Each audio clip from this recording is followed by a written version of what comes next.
to unemployed youth in our country, and there are many of them.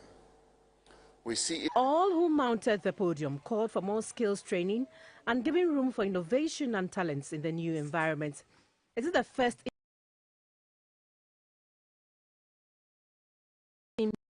meeting since the launch of the South Africa Investment Conference in 2018. And like President Cyril Ramaphosa put it, revive, recover, rebuild, and reconstruct back to pre-COVID-19 times, with the projection of raising 1.2 trillion rands in investments and commitments in 5 years, out of which some 777 billion rands have so far been realized in commitments and pledges from the Sandton Convention Center. I am Clara Mlano, reporting for GBC News. Almost 2 days after President Akufo-Addo announced the reopening of borders across the country, activities are yet to pick up at the Hamle border in the Upper West region. GBC News' correspondent Swala Abdul Wahab, who visited Hamle, reports that officials at the border have very little to do for now because vehicular and human traffic are low. Hamle border is one of the 2 approved borders in the Upper West region.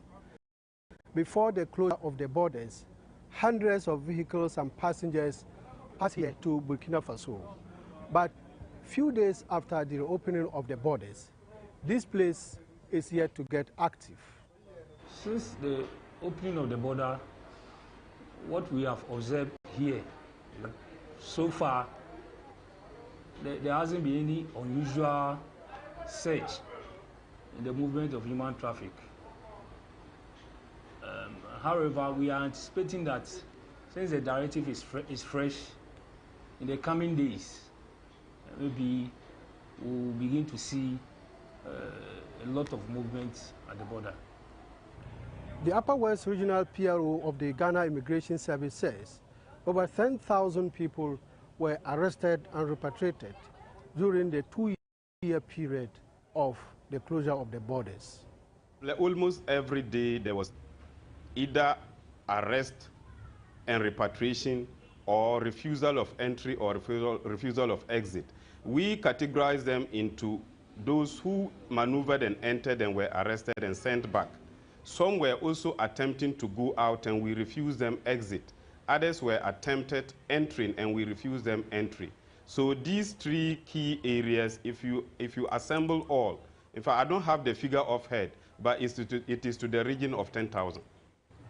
Officials of the Customs Division at the Hamle border told GBC News the situation here before the closure of the border. Now, passengers were coming from both sides. People from Ghana will go into transact business, and then others from Burkina will come in, Mali, to transact business in Ghana. So the border was very busy, yes. But after the closure of the border, things went down because passengers were not supposed to cross. Residents of Hamle say in spite of the current situation, they are of the view that the place will soon become active and bring back life to normalcy. For GBC News, Swala Abdul Wahab, Hamle. A few weeks ago, there were reports of invasion by herdsmen and their cattle in 5 of the 7 forest reserves in Sunyani in the Borno region. To address the situation, the Sunyani wing of the Forestry Commission is embarking on an operation to rid the forest reserves of the herdsmen and their cattle. GBC News' Borno regional correspondent John Sam Arthur was with a team from the Forestry Commission when they embarked on its reforestation efforts.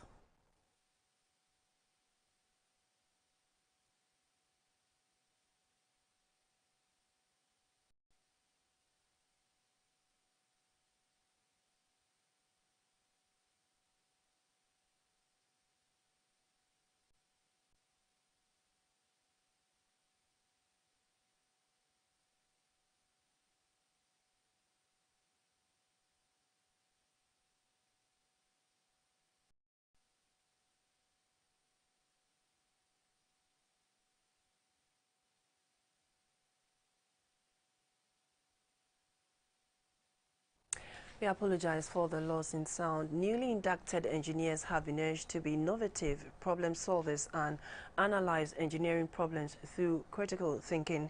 A former chief executive of the Ghana Grid Company, Mr. Jonathan Amwakuba, made these remarks at an induction ceremony of 130 engineers under the auspices of the Ghana Institution of Engineering in Accra. The 130 engineers are made up of 114 professional engineers by examination, and the remaining 16 are professionals confirmed by oral examination into the institution. 57 craftsmen for the Prof Arts project were also inducted. The project trains and equips artisans in the construction and related industries to be enlisted and admitted into the Professional Craftsmen Occupational Group Register of the Ghana Institution of Engineering. The craftsmen are highly skilled in their crafts and aim to replicate for mass consumption. At an induction ceremony, the president of the Ghana Institution of Engineering, Professor Charles Adams, said more than 2,000 artisans will be licensed and certified under his tenure. Professor Charles Adams urged the inductees to be abreast of current trends, upgrade their skills, remain dedicated to their service, and abide by the ethics of their profession. The inductees were from the 4 technical divisions, which are chemical and mining, civil, electrical and electronic, and mech, agric and marine. 16 candidates participated in the confirmation hearing. These are senior engineers who have requisite engineering qualification and have practiced for a number of years, but not registered with the institution. They did not take part in the technical review and written examination, but rather the orals. The former chief executive of the Ghana Grid Company, Mr. Jonathan Amwakuba, urged the inductees to be problem-solving engineers. The Ghana Institution of Engineering is a professional body that ensures that practitioners in the engineering industry maintain professional standards and adhere to regulations.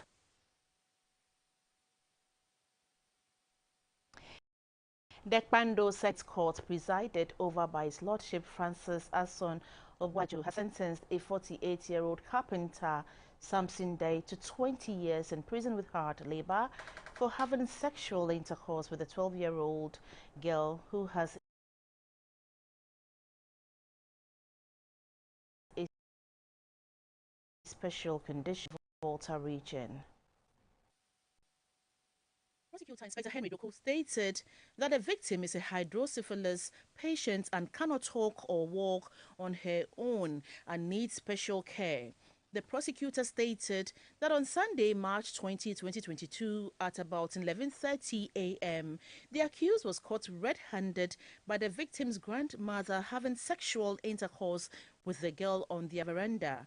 Inspector Henry Doku indicated that Samson Day often visited the victim's mother at his leisure time. That fateful day was one of such visits when he was caught committing the infamous act. A complaint was made to the police in Peki and he was arrested. On Thursday, March 24, 2022, Samson Day was arraigned where he pleaded guilty to the charge of defilement. Delivering his judgment, the judge, His Lordship Francis Asson Obwajo, indicated that he considered the fact that the accused showed remorse in court and therefore sentenced him to only 20 years in prison for not wasting the court's time with a full trial. In a bid to make the word of God reachable to the Ga community and engender proper understanding of the Ga language in combination with the English language, the Bible Society of Ghana, in collaboration with the Teshi Penal Congregation of the Presbyterian Church of Ghana, has launched the Ga English Diglot of the Holy Bible. The Bible Society of Ghana is a non-denominational Christian organization registered under the Companies Act 2019 Act 992 with a mission of making the Word of God available and affordable to all. As part of achieving their mission, the Bible Society of Ghana also translates and distributes the Bible into other Ghanaian languages. The Ga English Diglot of the Bible is basically for members of the Ga community who cannot read and fully understand the English Bible. Together with the Diglot, the Bible Society of Ghana also launched a new revised version of the Ga Bible, which came out in 2006. With a simplified language, the paramount chief of Teshi Bechonlo Ni Ashite Akomfra III said it will make it easier for Ga-speaking people to read and understand. Shikaji, okay, Okane Male. Malada yo hene o jeshishi kete Genesis ni okay yahin onaka male yemo yemi ni ke o kan hu engo aka ona mi she male konkro mi yemo e ha o mi sho ohe kaji o yano kwale ni o Canada o botemi ni o kan fe oni ni moni ni bodenche o na jele mi she. These new revised versions of the Ga Bible are based on biblical studies, modern linguistics, cultural anthropology, and translation theory. The president of the Bible Society of Ghana, Apostle Professor Opoku Onyina, assured the public that the Bible was translated from the original Bible and will make easy understanding. We are launching the Ga English Diglot of the Bible. Diglot means that we've got a parallel Bible of Ga and English. And most importantly too, the Ga was translated from the original Bible languages. That is, the Old Testament was translated from the Hebrews and the New Testament from the Greek. But the very old one has been revived. So this is a revived Ga version. The theme for the event was "We heard them speak in our own language."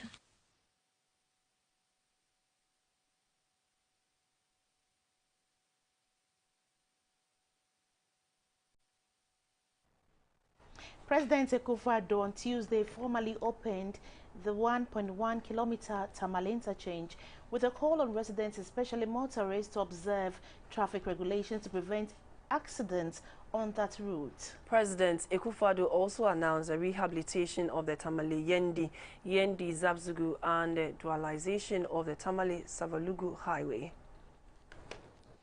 The northern regional capital, Tamale, is a gateway to northern Ghana.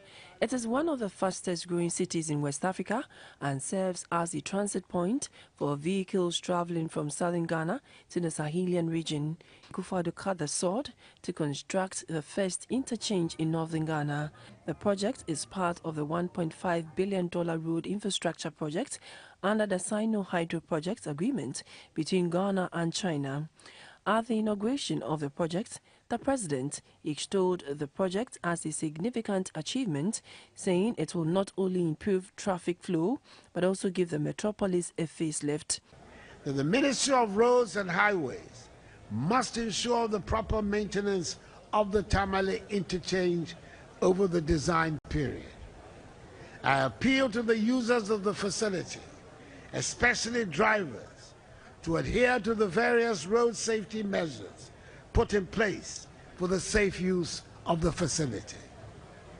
The modernization of Ghana is steadily gathering momentum, and I treat all Ghanaians to join hands in building the Ghana we want. China's ambassador to Ghana, Mr. Lu Kun, was happy that the project has wrapped up on schedule despite threats from COVID-19. He said China has had strong relations with Ghana for a long time and was hopeful that the interchange will further bridge the relationship between the two nations. The Ghanaian government has taken resolute measures against the pandemic, launching initiatives such as the COVID-19 alleviation and the revitalization of enterprise support to stabilize the economy and actively promote vaccination. Despite the final opening of the project, residents have called for sensitization on the use of the interchange to enable the project achieve its objectives. This is News Hour live on GBC News, your news and governance channel. We take a break. When we come back, we'll do some business. Please stay. Strong women whose stories teach.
Welcome and good evening. Time now for the business segment, proudly brought to you by MTN and Quick Credit. I am Dorothy Ajimai. The Chief Executive of Cocoa Board, Mr. Joseph Boahin Edu, has advised cocoa farmers to resort to poultry manure as fertilizer instead of waiting for government fertilizer supply. He said the Russia-Ukraine war has curtailed supply and increased the price of the commodity. Mr. Boahin Edu was speaking at the inauguration of the management committees of the various subsidiaries of Cocoa Board here in Accra. The management committees include the Cocoa Research Institute of Ghana, CREG, the Seed Production Division, and the Cocoa Health and Extension Division. CREG, also known as the Scientific Institution, dates back to 1938, when the West Africa Cocoa Research Institute was established to investigate disease and pest militating against cocoa production in the West Africa sub-region. The institute's mandate has been expanded to research into other oil-seed-bearing trees, shea, cashew, and coffee. CREG currently plays the lead role in providing science and technology inputs for the cocoa industry. 12 members were inaugurated. Next was the Seed Production Division. This division seeks to multiply and distribute high-quality cocoa and coffee planting materials in the most efficient and cost-effective manner in adequate quantities to farmers. 11 members were inaugurated for this division. The third committee inaugurated was the Cocoa Health and Extension Division. This division is responsible for the control of cocoa swollen shoot virus disease, rehabilitation of old and unproductive cocoa farms, and extension services. This division also had 11 members. The board chair, Seed Production Division, Reverend Professor Frank Edu, said his team, together with the other committees, will work tirelessly to provide the needed guidance to boost production in the sector. The importation of fertilizer is gradually becoming a worry to farmers due to the Russia-Ukraine conflict, which has seriously affected fertilizer supply, causing fertilizer prices to increase by 8 to 12%. To increase from 8 to 12%. The chief executive of Cocoa Board, Mr. Joseph Boahin Edu, advised cocoa farmers to make use of poultry manure as fertilizer. Poultry manure is the best this time. Because Côte d'Ivoire, they bring articulated trucks to Doma to come and buy poultry manure, and that's what they are using in Côte d'Ivoire. Now we cannot get the fertilizer. The manure, it releases the nutrients, gradually. When it's fresh, it generates a lot of gas. When they get it fresh, they must decompose. After 3 months, once the heat is out, or you use it, it's the best fertilizer. On the outlook, Cocoa Board says it forecasts 820,000 metric tons for the 2022-2023 crop season.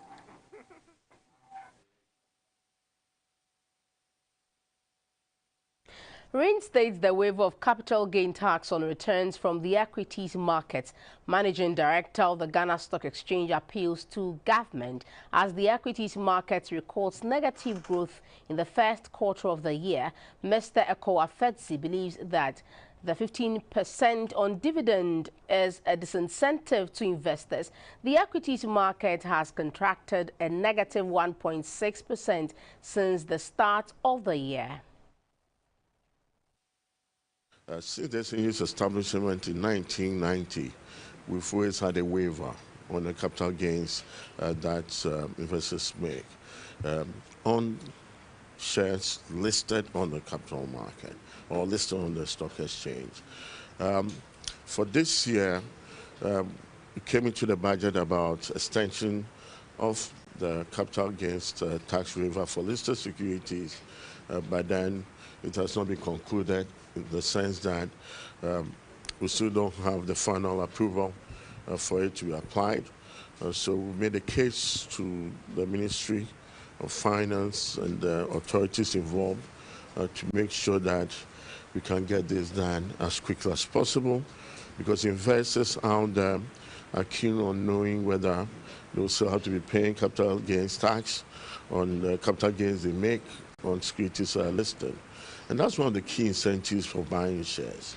When you look at it and compare to government bonds and treasury bills, where virtually you're not paying any tax as individuals for shares, you're paying withholding tax on dividends.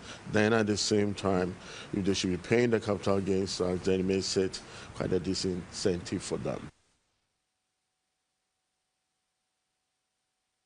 Let's have the performance of the local currency on the forex markets and the prices of gold, cocoa and light crude from the Commodities Board.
Good evening and welcome to the Energy segment. I'm Dominic Honoji. As the work to the energy transition evolves, representatives of ECOWAS member states are receiving training on how to collect and disseminate up-to-date information on energy and help develop the best energy policy for the sub-region. The training program has a theme improving the energy sector governance in West Africa. Access to quality and environmentally friendly energy is the vision of ECOWAS. This is backed by an agreement with support funding from the European Union and other partners. The promotion of the use of renewable energy is largely to reduce climate change and its impact on the environment. A common platform termed the Energy Information System was created to ensure proper coordination of the energy transition and information dissemination among member states. At the 3-day program, participants will study the energy data and energy policy and programs of all the 15 member countries of the bloc and determine the best out of the lot for implementation within the sub-region. This approach has led ECOWAS in agreement with the member states to focus on joint effort to systematically reduce the energy gap through the interconnection of electricity network and also the development of power generation facilities and the reduction of energy supply costs through the common exploitation of natural resources in the region, particularly the gas, and the development of renewable energy for a diversified energy mix. The European Union encouraged ECOWAS and partners to work towards a common goal.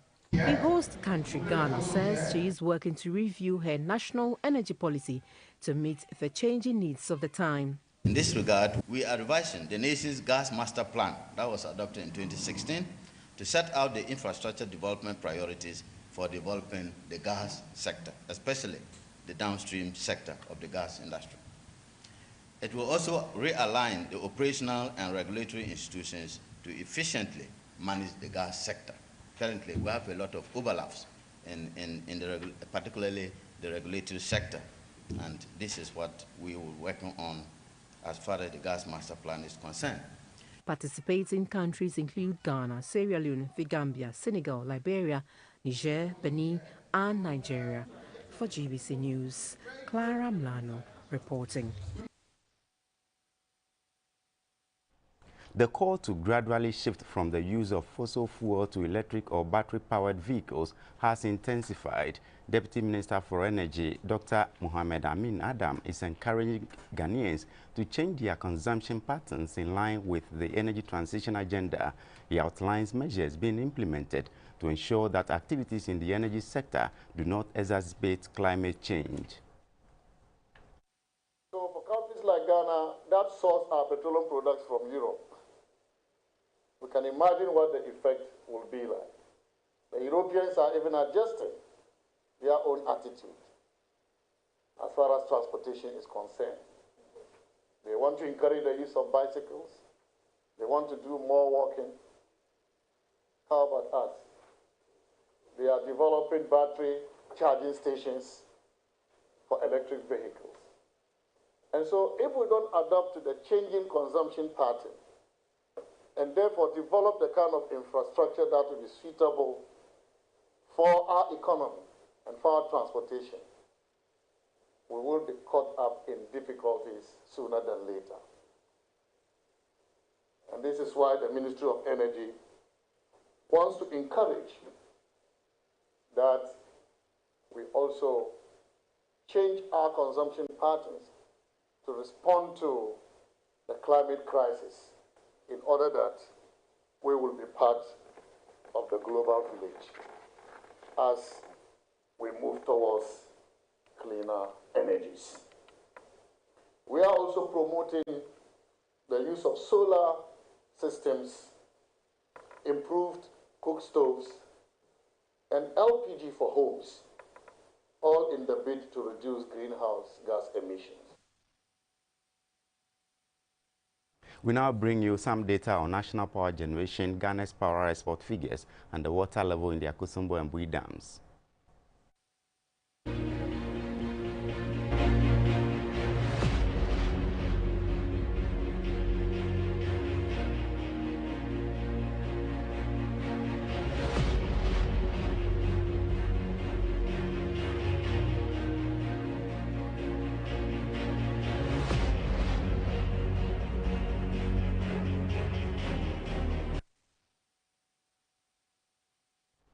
that's it for the energy segment. I'm Dominic Onoji. Dealing with the filth in Accra. The gutters are choked with garbage.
You're welcome back. On the local front, President Akufo-Addo is scheduled to fulfill a constitutional mandate in Parliament tomorrow, March 30, 2022, as he apprises Ghanaians, the states of the nation.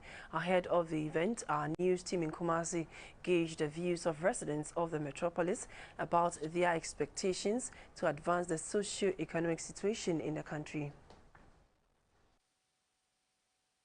The constitutionally sanctioned sessional address set out the government's key policy objectives and deliverables for the year ahead. It allows the president to highlight the achievements of his government, challenges faced, and also outlined development plans for the coming financial year. Residents in the Kumasi metropolis shared with GBC News their expectations in President Akufo-Addo's State of the Nation address to Parliament on Wednesday. Those that are serious COVID-19 and by Ukraine. We expecting someone can be far the point of managing the economy in the crisis we have. The SEO mining one or back on once. Yeah, soon you saw mining more than that. It is an even the SEO mechanic in a young Ganado, sir, date now was here family Sasa. MT and 1 million. MYA because I could use school and I've been up here. Every time I was over was never with you. Every time over you and I could be every one or card. Already say I don't very well. No, Baba Cassie. The best friend is a patron, or better to be not near my coffin. The president's sessional address was scheduled for March 3 but was postponed.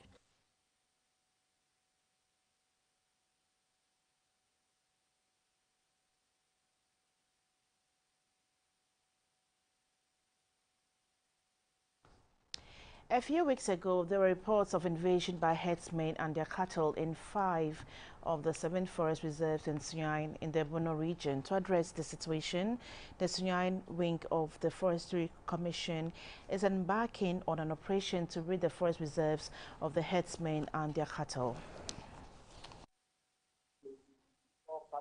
Actually, with their herdsmen, some of them have set up camps in the forest reserve.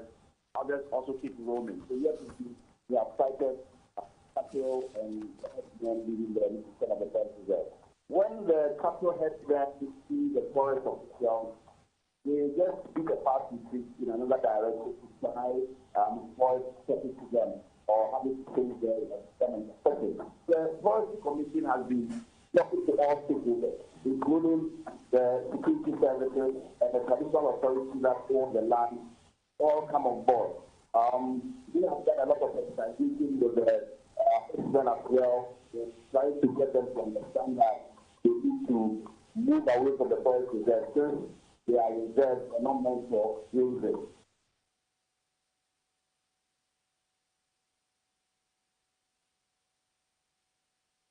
It's been a circuitous route for the electronic transaction bill, which was finally passed on Tuesday.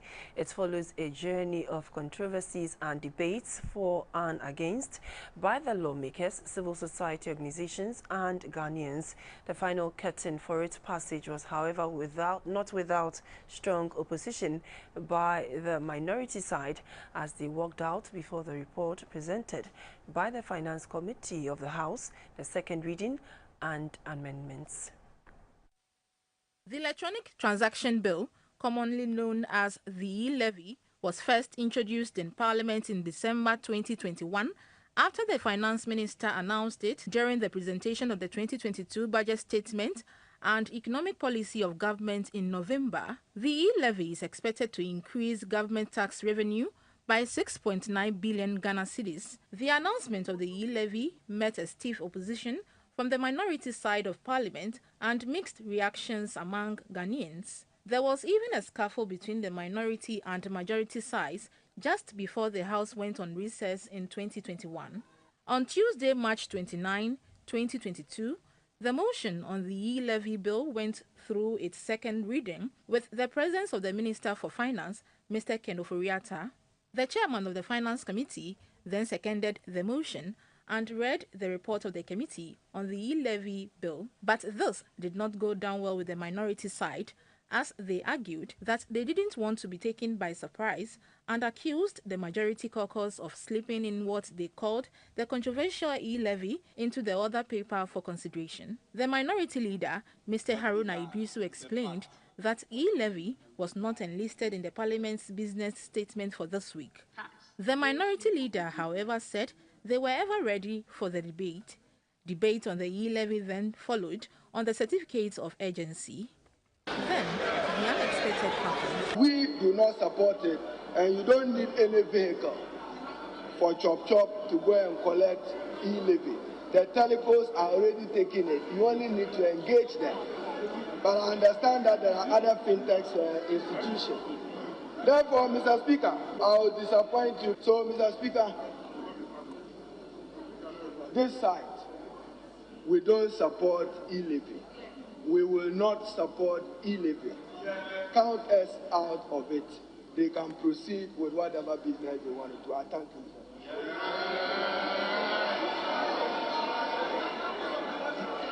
Mr. Speaker.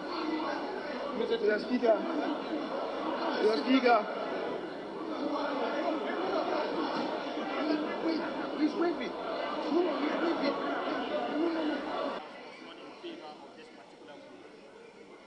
Though the minority was absent, proceedings continued with the second reading, amendment, and consideration. About 40 clauses of the bill were amended by the House. The third reading then followed, and the Speaker put the much-awaited question to the legislators. The E-levy was thus passed. Those in favor of the motion say aye. Aye. Those against say no. The ayes have it. An act to impose a levy to be known as the electronic transfer levy on electronic transfers to enhance revenue mobilization by broadening the tax base and to provide for related matters. Honorable members, the Electronic Transfer Levy Bill 2021 duly read the third time and passed. Rachel Quarty, GBC News, Accra. The majority in Parliament is reassuring Ghanaians that the passage of the Electronic Transaction Bill E-levy is in the right direction. They argue that it will help raise substantial revenue for the government's businesses. The majority side briefed the media after the historic passage of the controversial E-levy bill on Tuesday. The purpose of this bill that we've gone through really is to broaden the tax base of our country and to increase revenue mobilization domestically. I'm not too sure that any one of us in Parliament would disagree, minority, majority. The matters that should really confront us as members of Parliament is what we are going to apply the monies on. The bill provides that they are going to apply it to the development of physical infrastructure. The bill provides that the monies will be used to grow entrepreneurs, especially young entrepreneurs. I'm not sure that anybody in Parliament will be against this. And we are escalating our debt burden, going out to borrow. If we have to do the revenue mobilization inside the country, what it means is that we will curtail the rate of borrowing and thereby curtail the increasing debt stock. Who in Ghana, which MP would say that he doesn't like this? So colleagues, I believe we are adding them on these matters. Now, what Parliament ought to be looking at is reportage. How much is coming? How are we applying those revenues? And I think that Parliament's oversight responsibility should come into play, which is why what we're discussing, which were put together by one of our colleagues on the other side. Meanwhile, the minority says they are heading to the courts to immediately file a case to question the legitimacy of the passage of the E-levy bill. According to the minority leader, Mr. Haruna Idrisu, there was no quorum when the bill was passed on Tuesday, as the majority side present in the House at the time did not add up to 137. To assure the Ghanaian public that they should not feel let down, that this minority caucus, we are deeply committed and we are convinced that what Parliament is purported to have done, led by the majority caucus with less than 137 members, only amount to a charade of approving a so-called E-levy and subjecting it to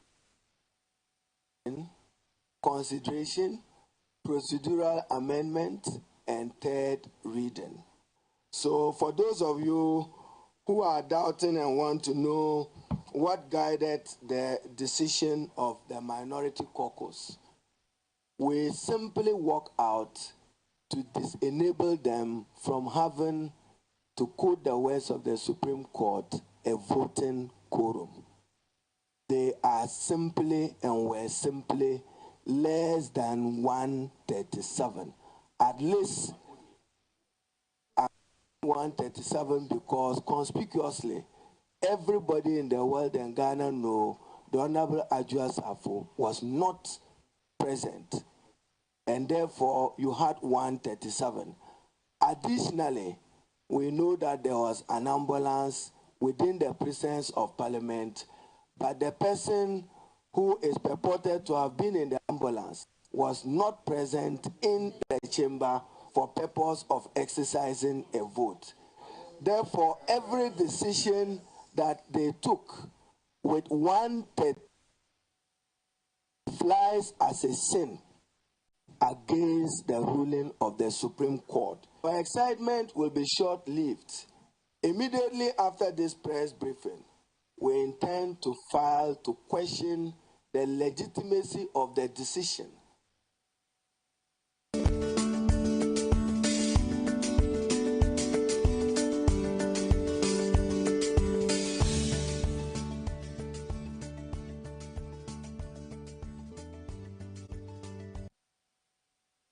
The health segment of the news is brought to you by Lufat from Tobinco. 13-year-old Nancy Gameli has been diagnosed with osteoblastoma, a bone-forming tumor.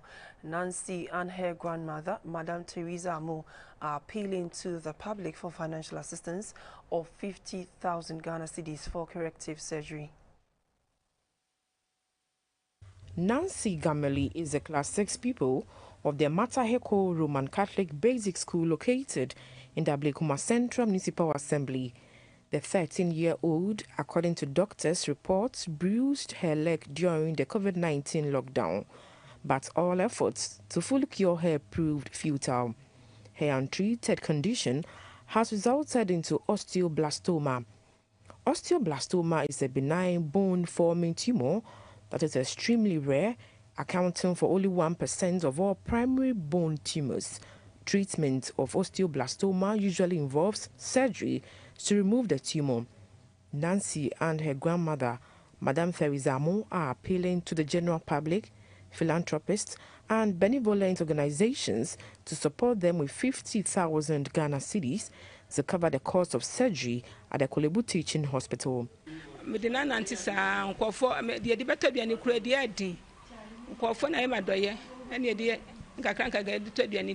Sesi asena ekon nano ya na yekase ni yedin ba kolobu yenye skampo ntodua na enuro mpo amanfo na boaye sesi omo se nke yenko fie na urade adum ya be ye dan ti ya omo si ye ni surgeon so ye no 500 million mi hu ba bia me ko fa bi sesi nkofo e madan nya omo so mo abre enti ya se me so me di beto amanfo ni no mo boa me wakure hu Sansa mini shafo bia me asoma yare 3 years me ko be bia se na ye de beto aduane edi kura den maye mini bi nti me sra urade se urade enko bia kuma no momo am ne mfanya kura yi enama no si am ye nya bi ombetwa. Nancy told GBC News that her ambition is to pursue law and become a judge in future, but she fears her dream may not come true due to her deteriorating condition, which has left her out of school for 2 years. My friends are now in JHS too. I want to be a judge in future, but because of this thing, I can't. I'm pleading to the general public, the government, the philanthropists, all of you to help me. Kindly support Nancy Gameli's surgery by donating to Teresa Amo on MTN mobile money number 059 131 6296. 059 131 6296.